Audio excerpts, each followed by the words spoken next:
ఆయన ఆవిడతో చాలా ఉన్నటువంటి అన్యోన్య బంధం 30 ఏళ్ల అనురాగ బంధం అని చెప్పినాడు కదండి. ఆవిడ ఎవరైతే ఈయన అన్యోన్య బంధం అని అన్నాడో ఆవిడ 2019 ఎన్నికలప్పుడు గౌరవనీయ పూర్వ ప్రస్తుత ముఖ్యమంత్రి చంద్రబాబు నాయుడు గారు తెలుగుదేశం పార్టీకి ఆవిడ పంపించిన లెటర్ మొదట దీన్ని చూపుతున్నాను. ఇదిగో తెలుగుదేశం పార్టీ అటెస్టేషన్. అలాగే నారా లోకేష్ గారికి కూడా పంపించింది దాని అటెస్టేషన్. అలాగే ఆవిడ పవనానంద స్వామికి కూడా పంపించింది దానికి సంబంధించినటువంటిది ఇన్ఫర్మేషన్. ఆవిడ రాసినటువంటి ఉత్తరాన్ని నేను ఇప్పుడు చదువుతున్నా. Relationship subject relationship with BR Naidu honorary chairman TV5. గౌరవనీయ మాజీ మరియు కాబోయే ఆంధ్ర రాష్ట్ర ముఖ్యమంత్రి వర్యులు నారా చంద్రబాబు నాయుడు గారికి నమస్కరించు రాయున్నది. నా పేరు తాడేపల్లి ఇందులేఖ, వయస్సు 48 సంవత్సరాలు, daughter of late Shri Tadepalli Satyanarayanamurthy, స్వస్థలం గుంటూరు జిల్లా తెనాలి. మాది బ్రాహ్మణ వైదిక కుటుంబం అయినప్పటికీ మా నాన్నగారు తెనాలి టౌన్ హెడ్ కరణంగా పనిచేసి ఉన్నారు. తదనంతర పరిణామాలతో మేము సుమారు 36 ఏళ్ల క్రితం హైదరాబాద్కు మూవ్ అయ్యి వ్యాపార నిమిత్తం హైదరాబాద్లో స్థిరపడ్డాము. ప్రస్తుతము మేము హైదరాబాద్లోని మణికొండ ఏరియాలో స్థిర నివాసం కలిగి ఉన్నాము. నేను ఈ ఉత్తరం ద్వారా మీ దృష్టికి తీసుకొని రావాలి అనుకుంటున్న ముఖ్య ఉద్దేశ్యం ఏమిటనగా, బిఆర్ నాయుడు నాకు 25 సంవత్సరాలుగా పరిచయస్తులు. ఆ పరిచయం కొన్ని ఏళ్ల తరువాత రిలేషన్షిప్ గా మారింది. ఈ ప్రయాణంలో నాయుడు గారి వలన సుఖం సంతోషం తోడు లేకపోగా అనేక అవమానాలు ఆర్థిక ఇబ్బందులు పడ్డాను, ఇంకా పడుతూనే ఉన్నాను. నన్ను ఏనాడు ప్రేమగా బాధ్యతగా చూడలేదు. అరగంట కోసం నేను అనే విషయం నాకు అర్థమయ్యేసరికే ఏళ్లు పట్టింది. నాయుడు గారు నన్ను బాగా చూసుకుంటాను, ప్రపంచంలో అందరికంటే నువ్వంటేనే ప్రేమ, నన్ను వదిలేయొద్దు అని కళ్ళనీళ్లు పెట్టుకుంటే నమ్మి ఈ రిలేషన్షిప్ స్టార్ట్ చేశాను.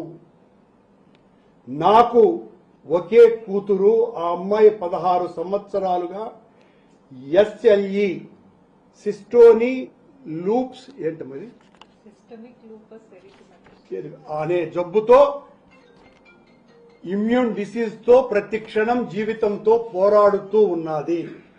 నాయుడు మాటలు నమ్మి రిలేషన్షిప్ స్టార్ట్ చేశాక మా అమ్మాయికి SLE వచ్చింది. రిలేషన్షిప్ స్టార్ట్ చేశాక మా అమ్మాయికి SLE వచ్చింది. నేను మందులకి ఖర్చులకి కూడా ఎంతో ఇబ్బంది పడ్డాను.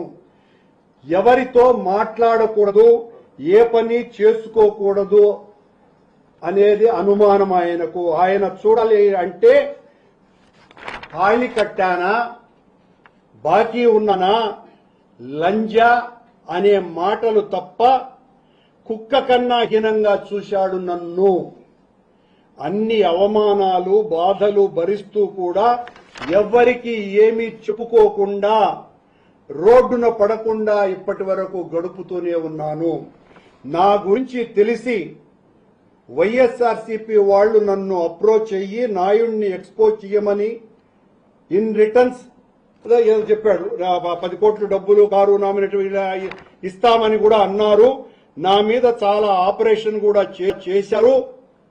బేసికల్ గా నేను చిన్నప్పటి నుంచి టీడీపీ అభిమానిని కావటంతో పార్టీ కష్టకాలంలో అటువంటి పనులు చేయకూడదు మరియు మనస్ఫూర్తిగా నమ్మి ప్రేమించిన నాయుణ్ణి రోడ్డున పడేయలేక ఆ పని చేయలేదు. దేవుడు వాణ్ణి శిక్షిస్తాడు అనుకొని సర్దుకొని పోయాను. నా మీద 2016 నుంచి ఎవరో నిఘా పెట్టి నన్ను వెంబడిస్తూనే ఉన్నారు. ఒకే వ్యక్తి పేరు వేరు ప్లేసెస్ లో కనిపిస్తూ నన్నే చూస్తూ ఉంటాడు. నన్ను హైదరాబాద్ విడిచి వెళ్లమని లేదంటే చంపేస్తామని కూడా బెదిరించినారు. ఇందులో కూడా నాయుడు నాకు ఎలాంటి హెల్ప్ చేయలేదు. బయటికి వెళ్లొద్దు, ఇంట్లోనే ఉండు అని చెప్పడం తప్ప ఈ రోజుకి ఆర్థికంగా సామాజికంగా ఎన్నో ఇబ్బందులు పడుతూనే ఉన్నాను. బిఆర్ నాయుడు ఒక భయంకరమైన ఉమనైజర్, వావి వరస లేనటువంటి వ్యక్తి.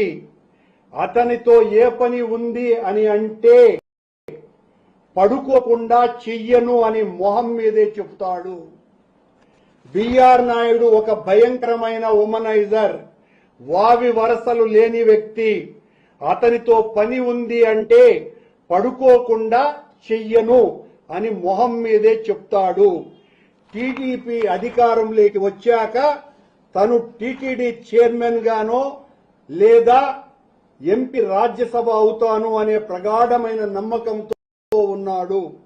అతను నిస్వార్థంగా ఏ పని చెయ్యడు.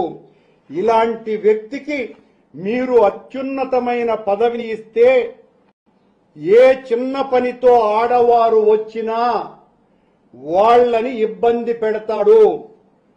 ఇతనికి ఆ అత్యున్నత పదవి ఇస్తే ఏ చిన్న పనితో ఆడవారు వచ్చినా వాళ్ళని ఇబ్బంది పెడతాడు. అది పార్టీకి కూడా చెడ్డ పేరు తెస్తుంది. ఈ ఉత్తరంలో వ్రాసిన ప్రతి అక్షరానికి నేను కట్టుబడి ఉన్నాను. పెద్దలు గౌరవనీయులైన మీరు నా ఆవేదన అర్థం చేసుకోగలరని భావిస్తున్నాను. కాపీ టు నారా లోకేష్ గారు, శ్రీ కొణిదెల పవన్ కళ్యాణ్ గారు. ఇట్లు ఇందులేఖ ఆవిడ ఫోన్ నంబర్.